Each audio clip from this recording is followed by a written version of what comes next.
Hi, I'm Autumn Price, and I'm here to discuss the importance of Catholicism in America. When I think of Catholicism, three words come to mind: fear, family, and fraternity. And by fraternity, I mean a unity that's found in Christ. Catholicism became somewhat prominent in early America from the French and Spanish conquests. Spain and France were both Catholic nations, and Catholics really went to there was a conversion mission that the Spanish and the French had took upon themselves for the glory of God. After the English moved in, this sort of died down some, but there were Catholics still in Maryland and Pennsylvania.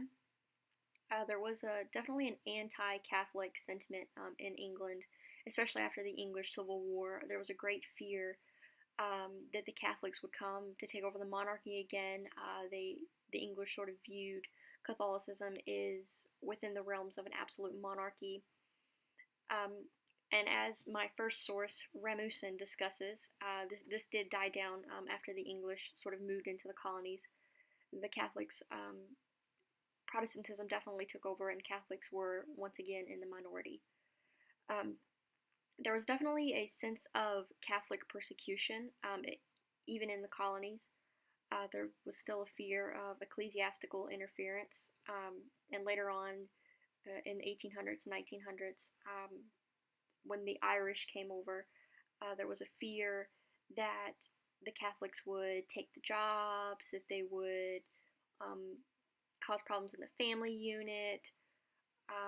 And my source from the Catholic League discusses that it was actually Catholicism that was the last acceptable prejudice, meaning Catholics were still facing prejudice after, at least this source argues, after racism, sexism, gender inequality, anything like that. Um, Catholicism was also started to take establish a root in education. Xavier was actually America's only black Catholic institution of higher education. Notre Dame, uh, both well regarded schools in America.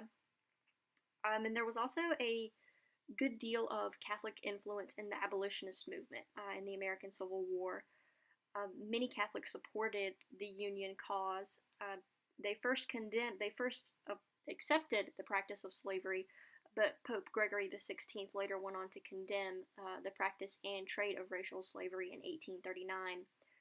It's estimated that 150,000 Irish Catholics fought for the Union in the American Civil War.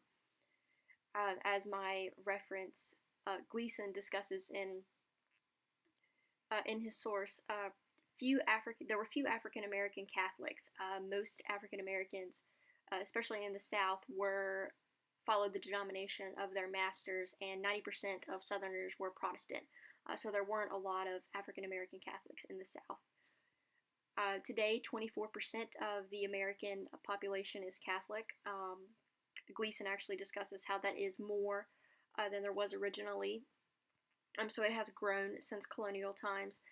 So back to the fear, the family, and the fraternity. There was a fear that Catholicism would take over, that it would bring back absolutism. As far as family, just the institutions of education, the family unit. Catholics had very strong familial ties, especially with the Irish. Typically, when one thinks of Irish, you think of sort of big families. And fraternity, the unity that's found in Christ.